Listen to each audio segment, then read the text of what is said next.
Puji Tuhan, Shalom. 25 orang yang bersama-sama dengan saya pagi ini, luar biasa, dan yang masih akan bergabung. Senang sekali bisa bersama semua saudara pagi ini. Apa kabar? Saya berharap semua ada dalam keadaan baik-baik. Sekalipun lupa-lupa jamnya persekutuan kita, nggak apa-apa. Kita masih bisa tetap hadir bersama. Saya percaya semua ada dalam keadaan baik, dalam lindungan Tuhan yang mengasihi kita, yang nggak pernah meninggalkan kita. Amin. Pertama-tama saya ingin sampaikan terima kasih kepada Ibu Tati dan pengurus Life Center yang memberikan kesempatan kepada saya untuk sharing firman Tuhan pagi ini kembali. Senang bisa bersama dengan saudara. Minggu lalu saya sempat ikut tidak lama, tapi saya mendengarkan Ibu Indria sharing tentang making the impossible possible.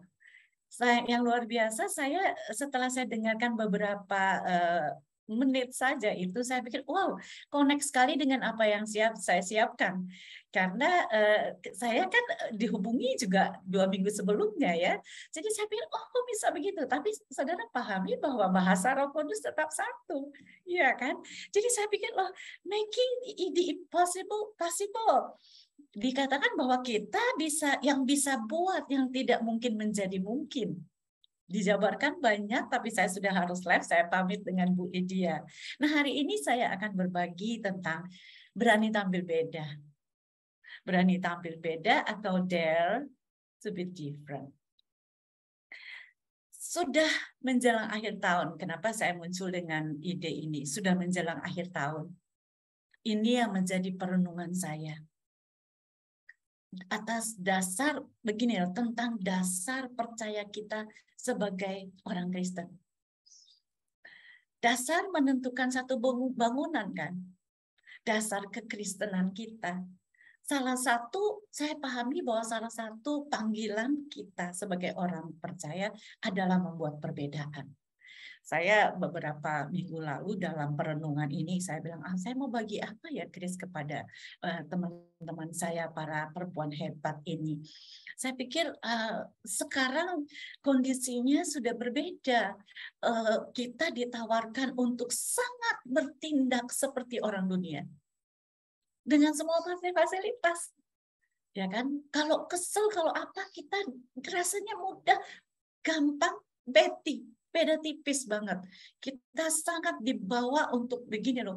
Sama aja, kalau marah, ngomong aja di sosmed. Kalau nggak senang, terus saya pikir kita harus beda. Dasar kita harus kita lihat kembali. Saya bilang sekarang beberapa kali suami saya juga duduk ngobrol dengan beberapa hamba Tuhan, beberapa teman, beberapa orang-orang rohani juga berbicara, banyak kekecewaan muncul dalam hati orang-orang percaya. Karena memaksakan yang terjadi harus seperti yang mereka pikirkan. Akhirnya kecewa, perkataan kecewa udah jadi hal yang biasa. Lalu menghakimi menjadi hal yang biasa. Kok dia begini, seharusnya berpikir bahwa orang lain seharusnya bertindak seperti yang kita pikirkan, itu sudah biasa. Iya kan?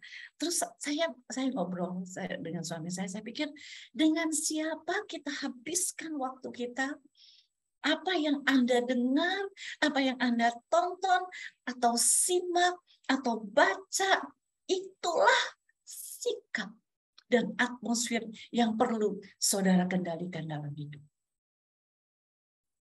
Iya kan? Apalagi di zaman sekarang. Kami juga nonton berita apa yang terjadi di sekitar kita kan. Saya renungkan, bilang, Chris, kita mesti balik lihat dasar kita. Kayaknya kita sudah seperti orang yang tidak percaya. Sementara orang-orang yang dijumpai oleh Tuhan dari agama yang berbeda kembali kepada Tuhan. Mereka diperkenalkan oleh Tuhan tentang dirinya, kepribadiannya. Mereka kayak semangat sekali. Sementara kita kayak, oke. Oh gitu ya, oke. Saya bilang kita mesti kembali kepada spirit yang kita kayak cinta mula-mula kita. Padahal kan dari awal Tuhan mau kita tampil beda. Iya kan? Dunia, teman-teman, dunia dengan beritanya sudah negatif. Jika kita begini loh, kalau mereka dunia sudah beritanya selalu negatif. Jika kita izinkan itu masuk mengambil sukacita kita, merusak hatimu, kita perlu begini loh. Akhirnya kita yang perlu proaktif dengan apa yang kita tonton, apa yang kita dengar, apa yang kita baca. Apakah itu membangun atau meruntuhkan imanmu? Iya kan? Membuat kamu semakin bersemangat dan mengasihi Tuhan, atau menarikmu turun dan kecewa dan marah terhadap keadaan, terhadap keluarga, terhadap pasangan, terhadap keadaan kita, terhadap pendeta kita, terhadap pemimpin rohani kita. Bahkan lebih parah, kita kecewa terhadap diri kita sendiri. Ada lagi, kecewa terhadap Tuhan. Semuanya karena Tuhan izinkan hal ini. Tuhan gara-gara Tuhan. Saudara, bayangkan. Saya pelajari ada 3 hal yang kita punya dalam hidup kita, yang kita perlu jaga. Yang pertama, sikap, pikiran, dan emosi kita. Kita tahu sama-sama firman Tuhan bilang begini, jaga hati kamu dalam segala kewaspadaan. Nah, kalau pikiran saudara, sikap saudara, emosi saudara, sumbernya kan tetap dari hati. Ini yang harus kita jaga memang benar. Ya kan? Alasan kenapa orang hidup terpuruk, alasan kenapa orang pahit, alasan kenapa dia kecewa, merasa tertolak, dan sulit untuk mengampuni adalah karena membiarkan apa saja yang datang dalam hidupnya masuk dan mengambil bagian dalam hati. Ya kan? Kita nggak bisa menahan semua hal untuk datang. Kita tidak bisa menahan semua hal untuk datang dalam hidup kita. Tapi kita perlu menahan untuk tidak masuk dan menguasai jiwa dan roh kita. Amin. Jadi teman-teman, para wanita, perempuan yang luar biasa, pilihannya ada pada kita. Apakah kita mau tinggal dalam kepahitan? Apakah kita mau tinggal dalam kecewa, mengasihani diri, lalu menjauhkan diri dari persekutuan dengan Tuhan dan persekutuan dengan orang-orang percaya? Karena kecewa kita. Pilihannya ada pada kita. Saya bilang tadi di atas, Tuhan memanggil kita untuk berbeda. Mari saya bacakan ayatnya. Firman Tuhan katakan begini dalam Efesus 4 ayat 17 dan 18. Sebab itu kukatakan dan kutegaskan ini kepadamu di dalam Tuhan. Jangan hidup lagi sama seperti orang-orang yang tidak mengenal Allah, dengan pikirannya yang sia-sia dan pengertiannya yang gelap, jauh dari hidup persekutuan dengan Allah, karena kebodohan yang ada di dalam mereka dan karena kedegilan hati mereka. Saya minta dikembalikan saja ini supaya saya bisa lihat semua ibu hebat ini. Tadi dikatakan begini, jangan hidup lagi sama. Artinya kita harus hidup berbeda. Ya kan? Jangan hidup lagi sama. Dia tujuannya kita harus hidup dengan cara yang berbeda. Sekali lagi saya ingatkan, kita dipanggil sebagai orang percaya adalah untuk membuat perbedaan.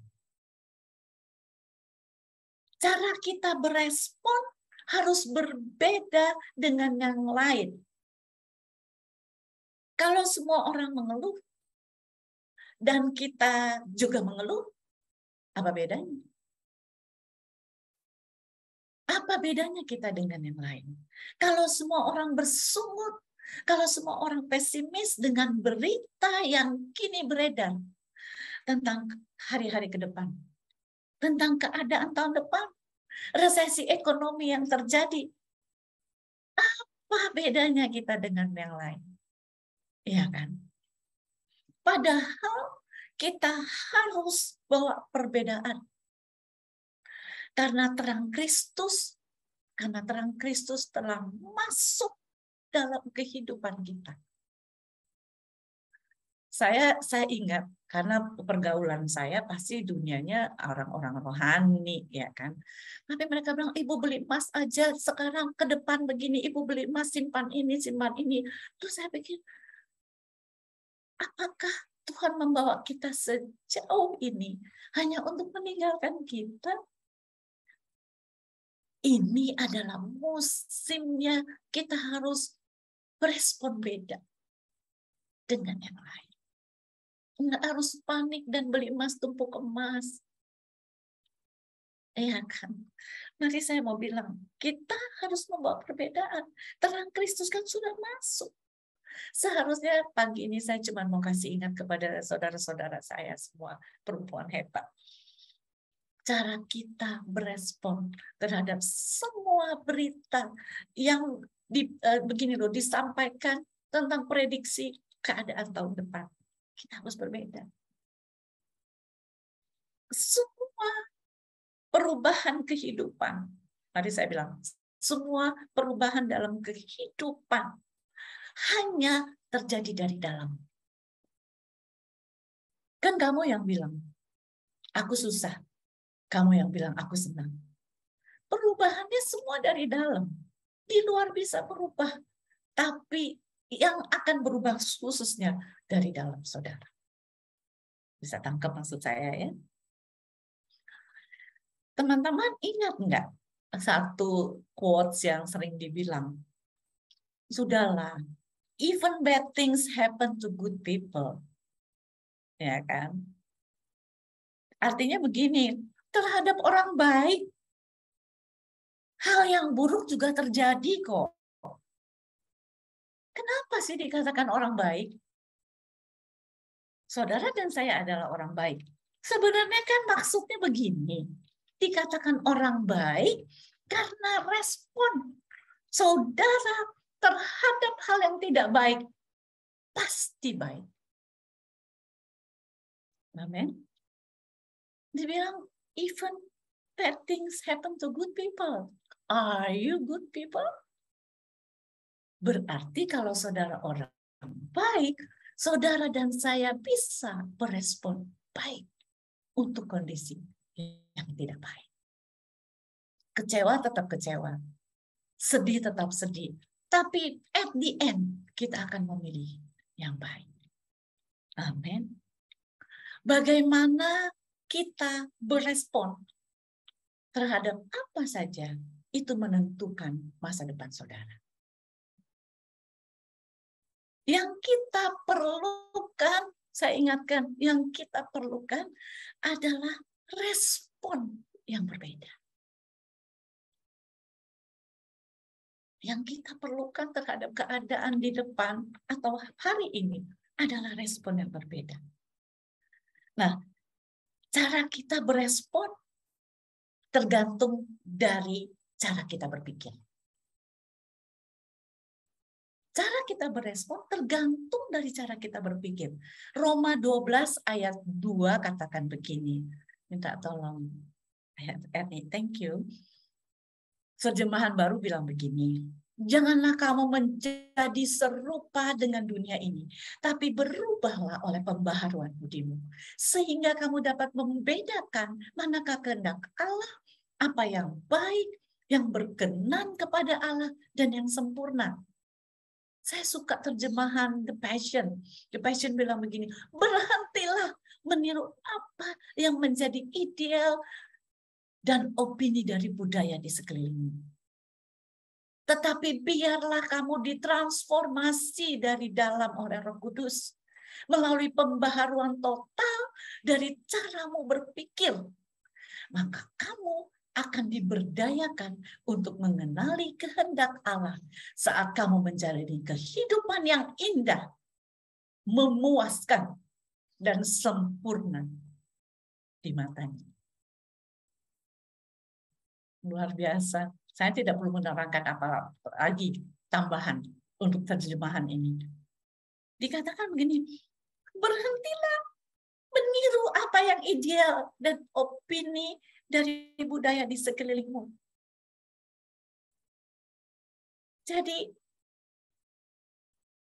teman-teman, jangan jadi serupa dengan dunia.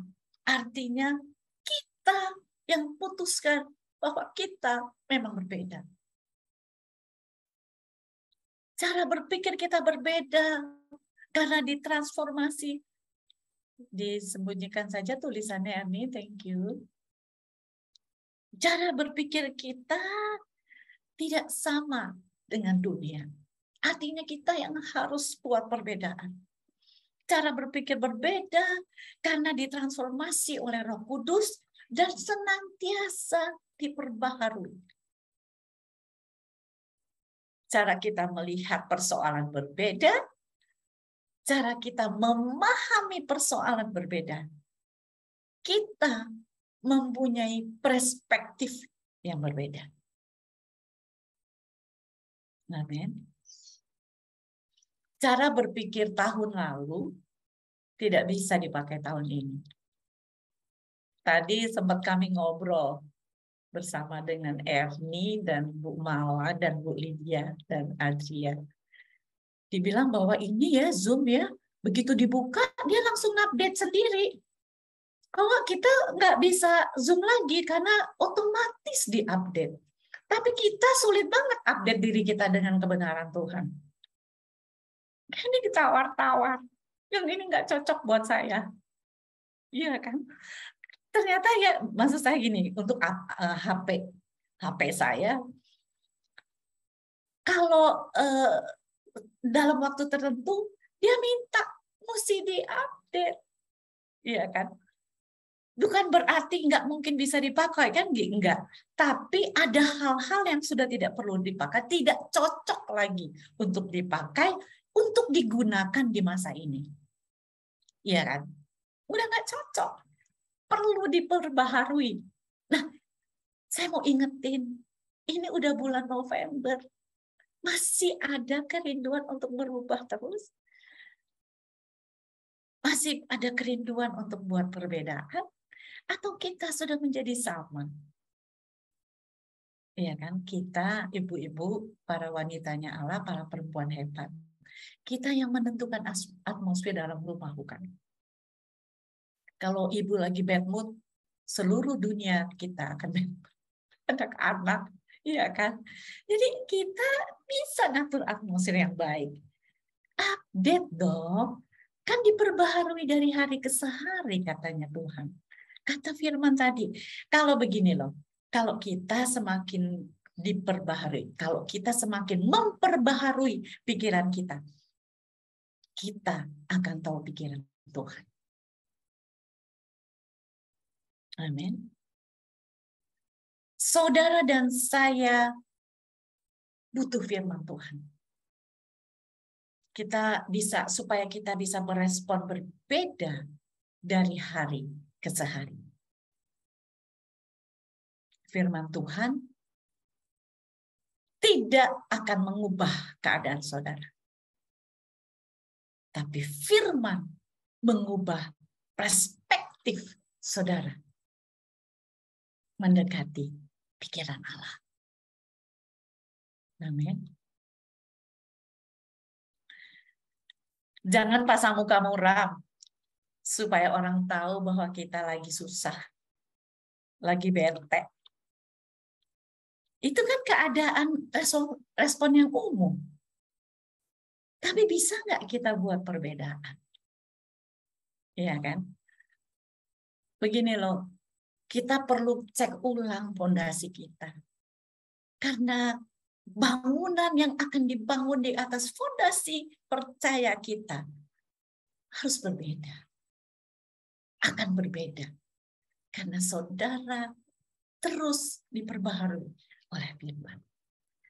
Ada banyak contoh.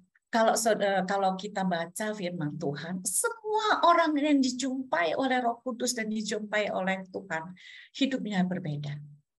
Hidupnya tidak pernah sama. Salah satu contoh yang saya ambil adalah Daud. Cerita Daud banyak. Saya suka, saya ambil kali ini ceritanya yang begini. Dari Mazmur 59 ayat 4 dan 5. Ini adalah keadaan Daud ketika dalam pelarian menghindari Saul yang iri hati dengan Daud. Karena orang-orang kan merayakan Daud lebih daripada dia. Firman-Nya bilang begini, sebab sesungguhnya mereka menghadang nyawaku. Orang-orang perkasa menyerbu aku. Padahal aku tidak melakukan pelanggaran. Aku tidak berdosa ya Tuhan. Aku tidak bersalah. Merekalah yang lari dan bersiap-siap. Marilah mendapatkan aku dan lihatlah. Jadi kondisinya begini, saya ulangi lagi. Ini Daud dalam pelarian menghindari Saul yang iri hati dengan dia karena orang-orang merayakan Daud lebih daripada merayakan Saul. Saul dan pasukannya memburu Daud, membuat hidupnya menderita. Dan ini adalah mazmurnya. Daud meneruskan mazmurnya dengan keluhannya. Dia terus bisa saja terus panik. Kita baca ya. Dia terus bisa panik. Teman-teman, dia bisa sesak, dia keep kecewanya, dia bisa putus harap di tengah-tengah kekacauan dan keadaan yang seperti ini. Bisa banget. Nah, pakai pasukan lagi kejar dia. Tapi dia bilang begini, saudara bisa baca Mazmur 54 dari 1 dan sampai selesai ya. Saya hanya ambil beberapa ayat saja. Ini dibilang begini, Mazmur 59 maksud saya. 59 ayat 10 sampai 11 bilang begini. Daud memutuskan ini. Dia tidak mau terus panik dan kecewa. Dia tidak mau panik tetap dalam keadaan yang putus asa dan dalam kekacauan hatinya. Ini yang dia putuskan. Dia bilang begini ayat 10. Ya kekuatanku, aku mau berpegang padamu. Sebab Allah adalah kota bentengku. Ayat 11. Allahku dengan kasih setianya akan menyongsong aku. Allah akan membuat aku memandang rendah seteru-seteruku. Berikut ayat 17 dan 18. Ayat 17 dan 18 bilang begini. Tetapi aku mau menyanyikan kekuatanmu pada waktu pagi. Aku mau bersorak-sorai karena kasih setiamu. Sebab engkau telah menjadi kota bentengku, tempat pelarianku pada waktu kesesakanku. Ya kekuatanku, bagimu aku mau bermazmur, sebab Allah adalah kota bentengku, Allahku dengan kasih setianya. Terima kasih, Ernie. Saudara, di zaman Alkitab, tembok adalah batasan kota. Yang melindungi kota, kalau temboknya roboh, semua orang bisa masuk. Apa saja bisa masuk. Lawan, kawan, musuh bisa masuk. Musuh bisa masuk dan mengambil alih kota tersebut.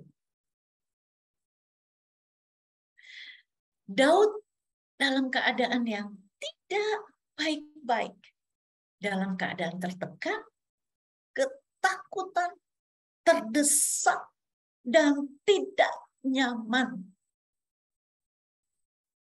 Pernah ada dalam keadaan seperti itu?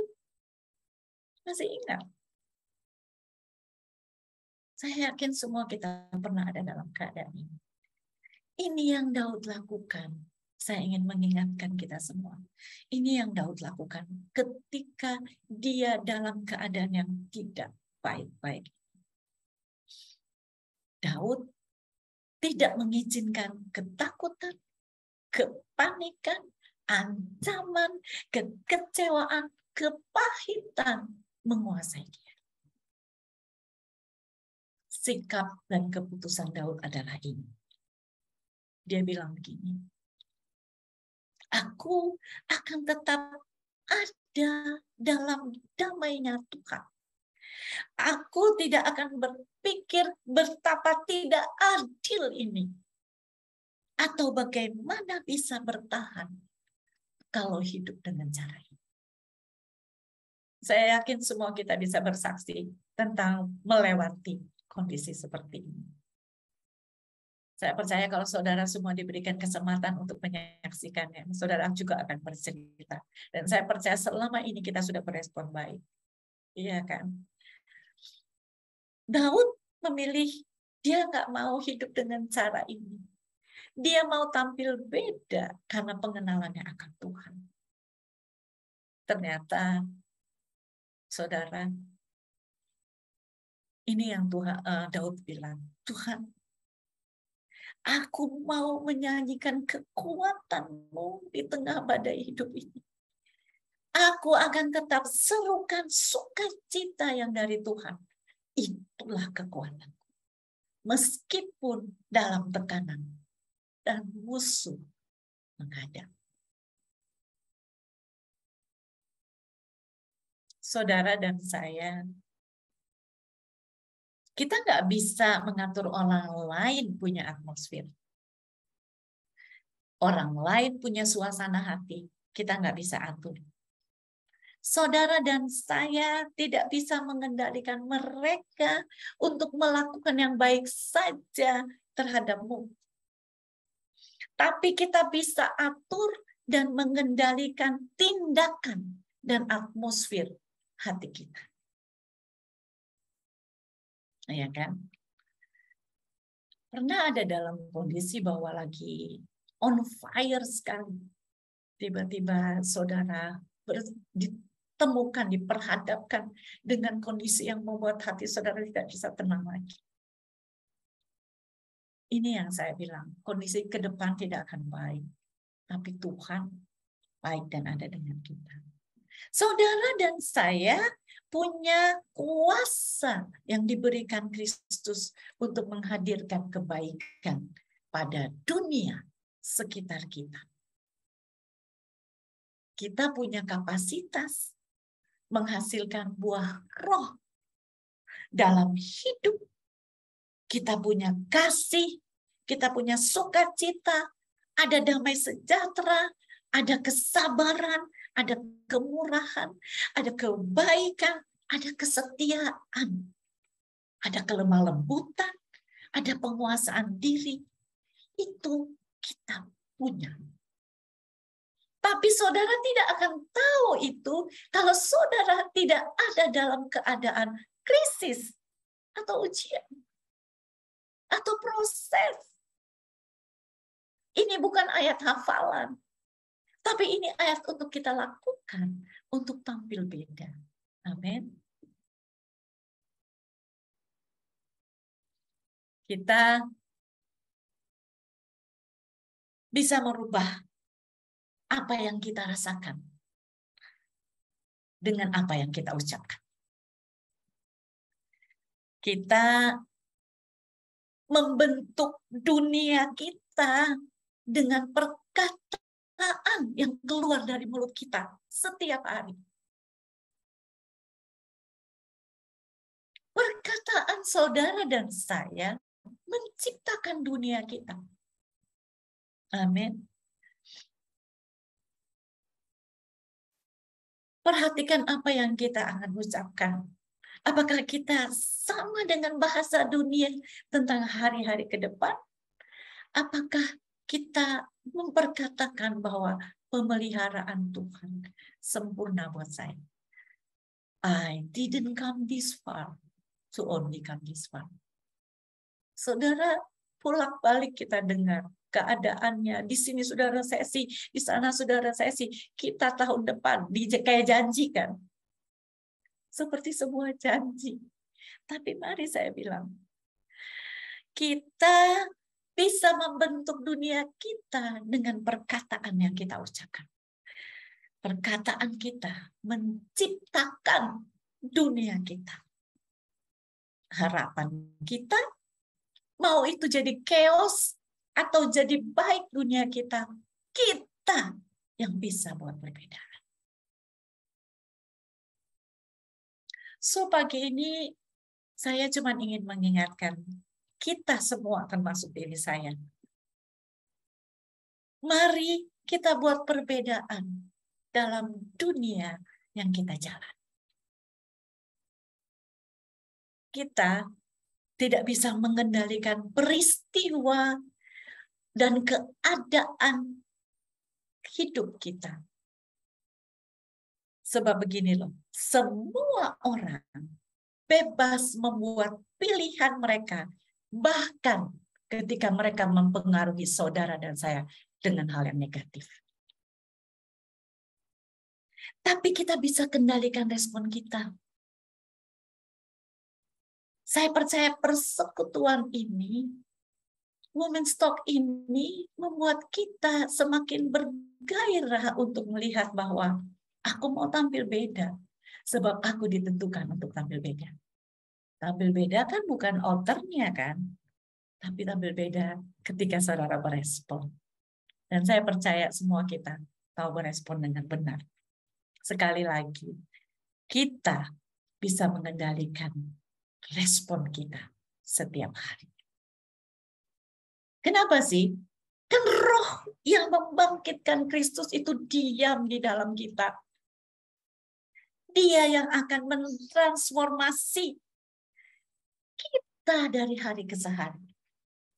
Dan ini membuat kita berbeda. Saudara dan saya tidak sama. Kita berbeda. Sekali lagi saya ingin ingatkan apa yang disampaikan tadi dari TPT ya. TPT bilang begini, Roma 12 ayat 2 bilang begini. Berhentilah meniru apa yang menjadi ideal dan opini dari budaya di sekelilingmu. Tapi biarlah kamu ditransformasi dari dalam oleh Roh Kudus melalui pembaharuan total dari caramu berpikir. Maka kamu akan diberdayakan untuk mengenali kehendak Allah saat kamu menjalani kehidupan yang indah, yang memuaskan dan sempurna di mata Tuhan. Amin. Jadi teman-teman, perempuan hebat, 34 orang yang bersama dengan saya pagi ini. Sekali lagi saya ingatkan, roh yang membangkitkan Kristus itu ada di dalam kita. Kita bisa tampil beda. Roh Kudus akan menolong kita senantiasa melihat hari depan tetap lebih baik, tidak sama dengan cara dunia melihat kita, memandang kehidupan. Tuhan memberkati, kita berdoa. Bapa yang baik, Engkau mengingatkan kami menjelang penghujung tahun ini akan dasar dan fondasi kehidupan kami. Percaya bahwa Tuhan tetap akan membuat kami berbeda dengan melihat kehidupan karena Roh Kudus nyata dalam hidup kami. Aku memberkati semua saudaraku, perempuan-perempuan hebat yang mengenal Tuhan dan tidak menyerah. Percaya mereka akan menyaksikan kebaikan Tuhan di hari-hari ke depan karena kami ditentukan untuk berbeda melihat kehidupan ini bersama dengan Tuhan. Dalam nama Yesus, amin.